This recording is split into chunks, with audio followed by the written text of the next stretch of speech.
Se van a hacer 2 videos porque se me apagó la computadora. Ay, qué barbaridad. Pero bueno, igual los 2 los voy a subir, no se preocupen. En el otro llevábamos, ¿cuánto era?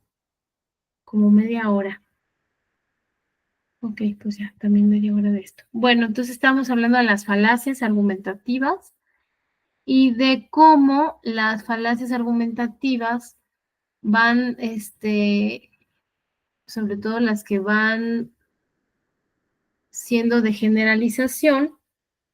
Si hablamos de generalización, esa postura va a quedar, no va a quedar bien estructurada y entonces, pues eso nos genera falacias. Es decir, si estamos hablando por ejemplo, todos o nadie o ninguno, entonces esto genera de verdad situaciones en las cuales no estamos siendo concretos en la manera de desarrollar estos argumentos y entonces ahí es donde viene la generalización. Y bueno, pues el ataque directo busca descalificar u ordenar al contendiente. Esto se da mucho más, por ejemplo, en los debates, ¿no? ¿Por qué? Porque se acaban los argumentos y entonces las otras personas empiezan o sea, a descalificar. Pero también me ha pasado que he encontrado trabajos que los temas son demasiado polémicos y la gente se vuelca a hablar del tema de una manera un poco más visceral y entonces ahí también hay ataques directos. Entonces, bueno, pues lo importante es que al momento de hacer argumentos necesitamos un lenguaje sumamente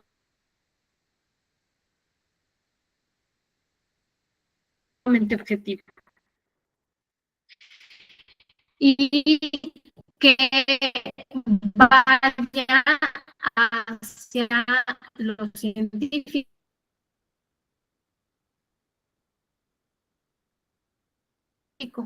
más que a lo subjetivo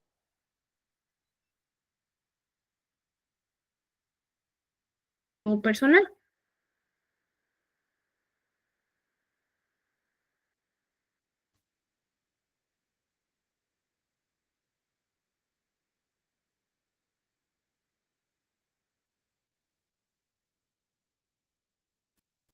Está en internet.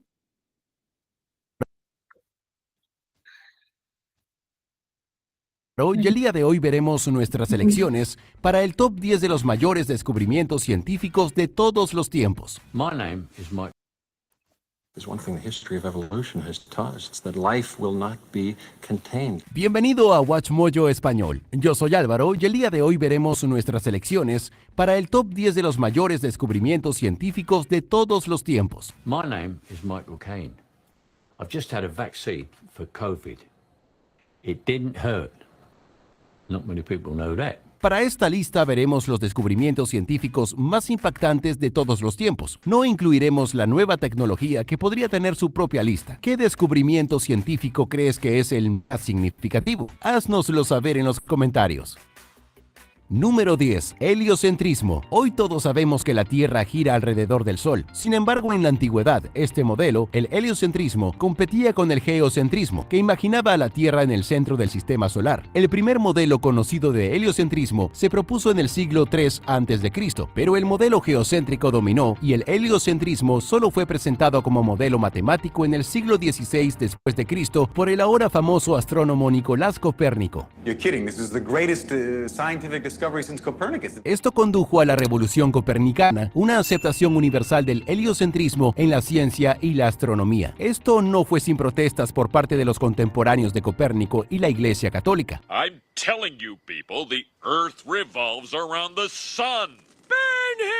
El modelo ha sufrido modificaciones a lo largo del tiempo, pero sigue vigente. Número 9. El proyecto Genoma Humano. Nuestro conocimiento del ADN ha avanzado mucho desde su aislamiento inicial en 1869. Los desarrollos posteriores a lo largo del siglo siguiente condujeron finalmente al inicio del proyecto Genoma Humano en 1990. El objetivo del proyecto era mapear todo el ADN humano y presentar la primera secuencia oficial del genoma humano. En 2003 se había conseguido la secuencia del 92% del genoma. El resto se completó finalmente a principios de 2022. Esto ha contribuido a importantes avances en la biología humana y la ciencia médica, permitiendo a los científicos identificar genes y variaciones genéticas asociadas a enfermedades o rasgos específicos. Con herramientas como CRISPR, ahora es posible editar esos genes con fines terapéuticos o de investigación. You know what? Why don't you take a little human genome project and hit the road? Número 8. La partícula de Dios. Algunos descubrimientos requieren mucho tiempo y esfuerzo, como fue el caso de este. La partícula bosón de Higgs fue teorizada por primera vez en 1964 por Peter Higgs y sus colegas. Here, that piece of space in front of me now, and indeed inside me, and in every piece of space out to the edge of the universe, is crammed full of these Higgs particles. Se le conoce como la partícula de Dios, ya que se considera responsable de proporcionar masa a toda la materia. It's what gives all matter mass, the thing without which we could not exist. You're talking about the moment of creation. Pero fue descubierto en 2012, gracias al Gran Colisionador de Hadrones del CERN, un anillo de 17 millas de imanes superconductores que potencia la energía de las partículas. And we saw them fall to bits, we reconstructed them, and there's a handful, there are several hundred of them have been seen now, so that makes it significant enough to claim a discovery. El aislamiento del bosón de Higgs confirmó las teorías anteriores sobre la naturaleza de la materia y abre muchas puertas a nuevas investigaciones sobre su estructura. If it weren't for this, and I love that I asked you to explain it, dumb it down for me, and you said it's molasses. Essentially. Número 7. La teoría de la relatividad. Time is relative, okay? It can stretch and it can squeeze, but it can't run backwards. Cuando tenía 16 años, Albert Einstein imaginó que perseguía un rayo de luz. Eso lo llevó finalmente a su teoría de la relatividad, que consta de dos partes. La relatividad especial afirma que las leyes de la física son las mismas para todos los observadores que se mueven a una velocidad constante entre sí, y que la velocidad de la luz es una constante que no puede superarse. Uno de los resultados es la famosa ecuación E igual mc², donde E significa energía, m masa y c velocidad de la luz. La relatividad general añade de la gravedad, explicando que es el resultado de cómo la materia y la energía curvean el espacio en lugar de una fuerza. Esta teoría transformó la ciencia e impulsó enormes avances en física y cosmología.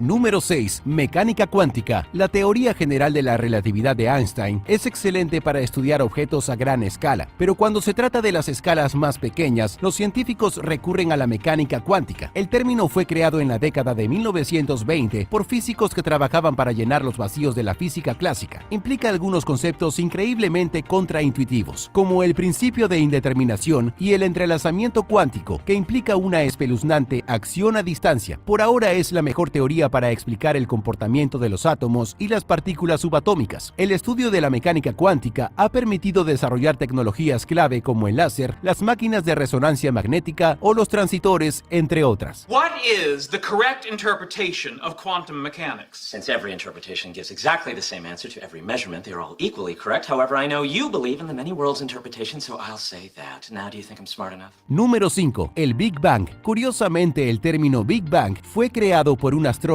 que consideraba que la teoría era errónea. Kaboom, blam! Oh, excuse me again, dear. En un programa de radio de la BBC en 1949, el físico Fred Hoyle proclamó su desacuerdo con la hipótesis de que toda la materia del universo se creó en un Big Bang. Desde entonces, la teoría está ampliamente aceptada. Hace unos 13.787 billones de años, una singularidad infinitamente densa explotó, creando el espacio y el tiempo y todo lo que hay en él. Everything the light touches is our kingdom. La teoría se originó con la idea de que el universo se expande y recibió una prueba histórica con el descubrimiento de la radiación cósmica de microondas de fondo en 1965. Esto nos permitió calcular la edad aproximada del universo y empezar a comprender la historia del cosmos y nuestro pequeño lugar en él. Número 4. Evolución. El concepto de evolución se remonta a la antigua Grecia, cuando en el año 500 a.C., el filósofo Anaximandro sugirió que los humanos debían haber evolucionado a partir de otros animales. Pero las ideas evolucionistas no se teorizaron científicamente ni se publicaron hasta que Charles Darwin publicó El origen de las especies en 1859. Darwin teorizó que mediante la selección natural, las especies evolucionaban para sobrevivir mejor a sus respectivos entornos y reproducirse. These fossils gave him one of the first clues about evolution.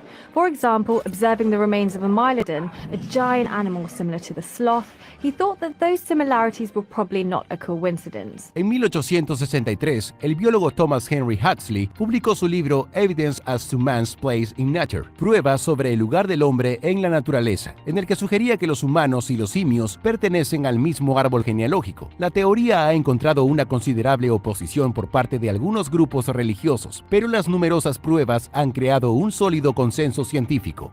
Número 3. Gérmenes. Unas décadas antes de que la teoría de los gérmenes sustituyera a la de la miasma, que culpaba al aire contaminado de las enfermedades, el obstetra húngaro Ignaz Semmelweis hizo un descubrimiento sorprendente. En 1847 descubrió que cuando los médicos se lavaban las manos, se reducía significativamente la mortalidad de los pacientes.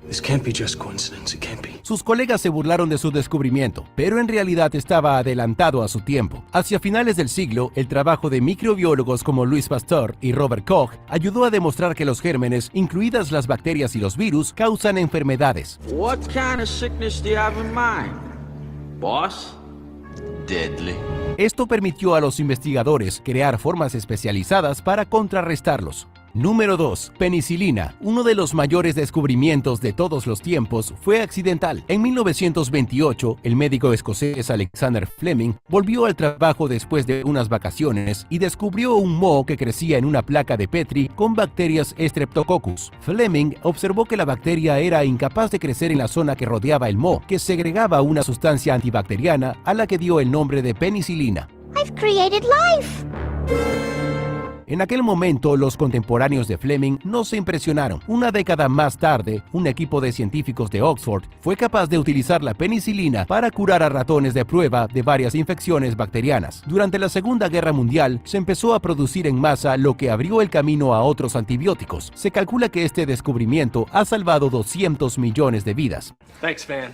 Thanks a lot. Don't thank me. Thank penicillin. Antes de continuar, asegúrate de suscribirte a nuestro canal y activar las notificaciones para más videos. Número 1. Vacunas. Cuando nos enfrentamos a un virus, nuestro sistema inmune detecta antígenos y produce anticuerpos como respuesta. Las vacunas siguen los mismos principios: introducir antígenos inofensivos o debilitados en nuestro organismo para estimular nuestro sistema inmune. La idea se remonta a la China imperial, cuando se descubrió que frotando la piel raspada con material de pacientes con viruela se podía inocular a alguien. Asqueroso, pero eficaz. There you go. Give me some skin.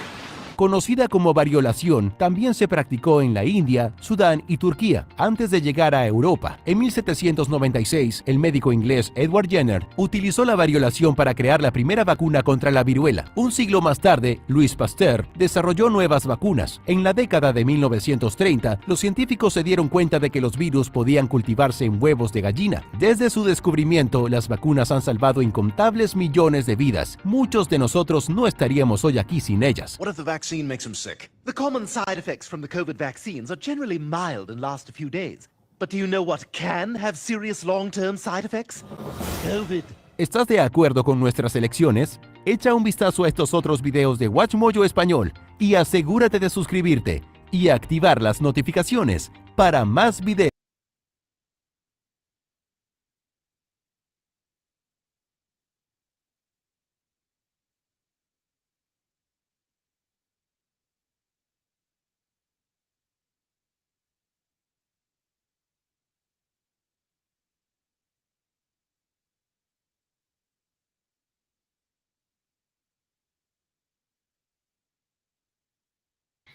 Bueno, para seguir con esta... ¿qué será? Para seguir con este repaso que estamos haciendo, voy a volver otra vez a las falacias argumentativas porque es importante para que no las repitamos, no las hagamos. Creo que tenía este.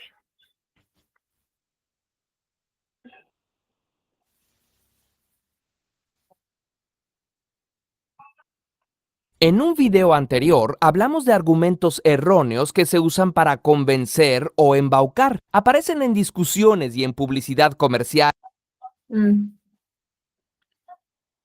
Ah, sí estaba puesto. Ok. Y política. Si aprendemos a detectarlos, será más difícil que nos engañen o nos engañemos a nosotros mismos. Platzi presenta Cómo detectar mentiras. Las falacias lógicas, segunda parte. Tomamos la lista de falacias del libro El mundo y sus demonios de Carl Sagan. Te recomendamos leerlo completo. Estas son algunas de las falacias que ahí se describen. Argumento ad hominem. Es cuando se ataca a la persona en lugar de atacar el argumento. Por ejemplo, ¡uy, no comas de esas papas fritas! Están echadas a perder. Yo me comí unas y me hicieron daño. Ay, Andrés, todos saben que eres un tonto. En el video anterior, incurriste en todas las falacias lógicas. Al rato...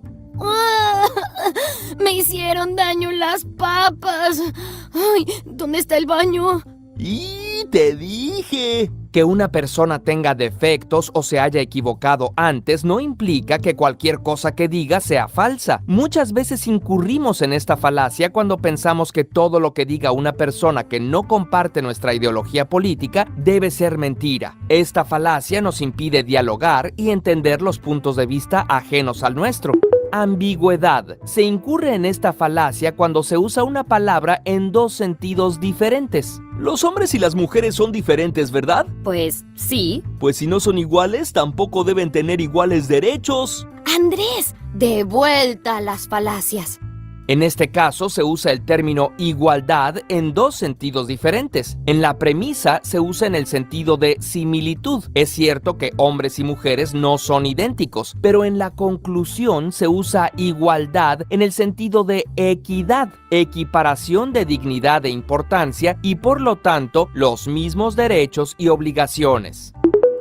Selección de observaciones. Se comete este error al escoger exclusivamente aquellos ejemplos que apoyan nuestra opinión e ignorar todos los demás. Una forma de esta falacia tiene que ver con que le damos mucha importancia a algunos casos cercanos a nuestra vida. Se le llama evidencia anecdótica. Mira, Andrés, me recomendaron esta solución mineral milagrosa para curar y prevenir todas las enfermedades. Está hecha con clorito de sodio. La tía de un amigo y la amiga de un tío se curaron de la anemia y de la gripe. Beatriz, pero hay mucha gente que ha usado eso y no se ha curado de nada. Y leí que hay muchos casos de personas que se han intoxicado. Íbamos a hacer que Beatriz se tomara su solución milagrosa y acabara agonizante en el hospital, pero creemos que es más inteligente que eso. ¿En serio, Andrés? Sí, mira estos estudios científicos. A ver.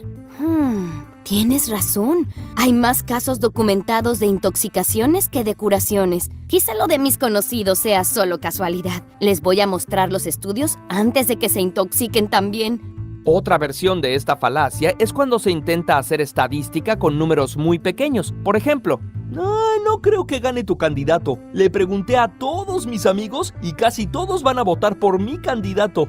¿A cuántas personas le preguntaste? A más de 50. ¿Y cuántos votantes hay en el país? Creo que como 90 millones. Creo que mi muestra es muy pequeña, ¿verdad? Creo que sí. Y poco representativa. Sí, y como todos son mis amigos, es probable que la mayoría tenga ideas similares a las mías.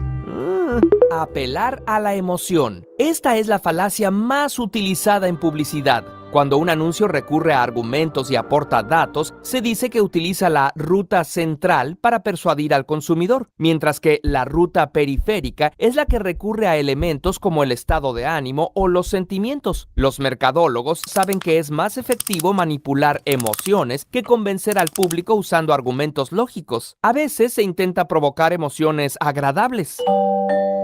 La sonrisa de tu bebé feliz no tiene precio. Suavizante pachoncito, tan agradable como el amor de mamá. Otras veces, el anuncio busca provocarnos miedo. Si gana el partido púrpura, perderás todo lo que tienes. Reinará el crimen y el caos. Vota bajo tu propio riesgo. O incluso se omiten los argumentos por completo y simplemente se rodea la marca de imágenes agradables o atractivas, implicando que si obtienes el producto, obtendrás lo que las demás imágenes representan. Mastroianni. ¿Te atreves? Afortunadamente, las falacias no son infalibles. Mientras más conscientes estemos de que existen, mejor podemos detectarlas, resistirlas y tomar decisiones razonadas. Curiosamente, sin incurrir en falacias, te podemos asegurar que Platzi te ofrece cursos de marketing, diseño, programación y mucho más. Si eliges un plan de estudios con acceso a más de 150 cursos y 24 carreras, recibe un mes gratis entrando a la dirección platzi.com/curiosamente. Recuerda suscribirte a nuestro canal y compartir este video si te resultó interesante.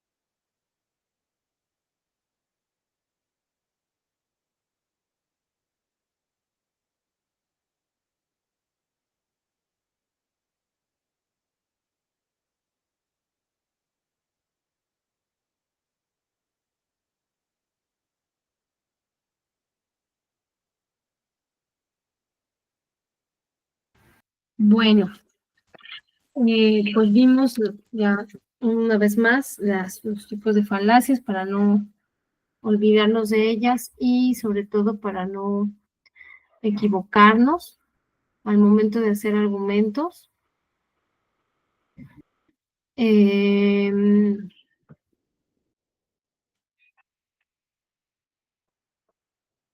Vamos a regresar.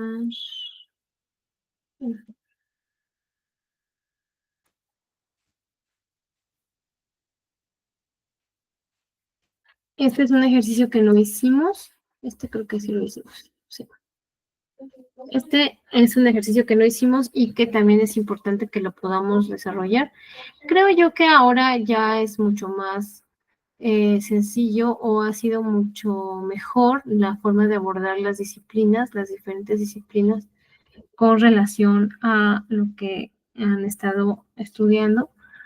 Entonces, por ejemplo, nada más aquí es importante que podamos tomar en cuenta para poder conceptualizar qué estudia la economía, la historia, la sociología, la antropología, la psicología, el derecho, la política o la comunicación, o sea, qué estudia y poner un ejemplo del estudio en diferentes temas, ¿no? Entonces, bueno, pues también es importante que lo podamos desarrollar o que lo puedan desarrollar para que sea como mucho más sencillo. Me encantaría que pudieran haber dudas, ¿no? Para poder explicar sobre los trabajos. Sin embargo, pues no tengo en este momento público o más bien en vivo, no hay nadie de estudiantes como para poder saber si hay dudas al respecto. Tampoco es importante, no, que no sea importante. Tampoco, según el manual, no puedo resolver como las tareas que se desarrollan, que tienen que desarrollar, simplemente tengo que dar como si tienen dudas, pues tratar de resolverlas, pero pues en este caso no encontramos como, no hay manera. Bueno, Entonces, ya para poder finalizar,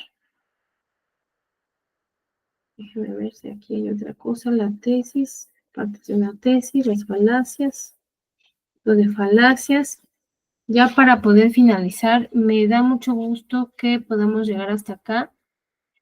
Me da mucho gusto que podamos, que sigan estudiando.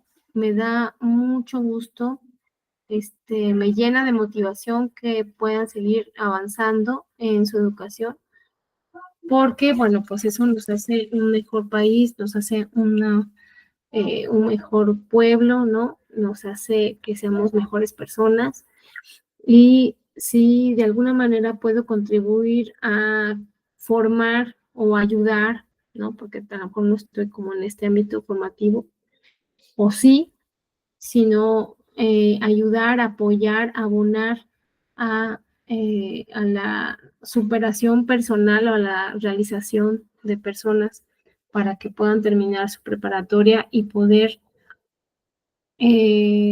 avanzar en su vida, pues qué mejor. O sea, me es grato, muy grato para mí poder apoyarlos en este sentido y saber también que puedo ir mejorando, porque claro que también los aspectos lo que hago o lo que pueda dar en esta hora, 2 veces a la semana, pues tal vez es muy poco para un avance, pero finalmente tengan en cuenta que ahí estoy en el mensajero para cualquier duda, estoy casi siempre conectada. Entonces, bueno, pues a sus órdenes, con mi correo institucional, y muchas gracias por este mes, este módulo 5 de argumentación. A mí me hacen también buscar otros recursos para poderles apoyar y que vayan mejorando en este sentido. Gracias y que tengan buena tarde. Chao, los leo.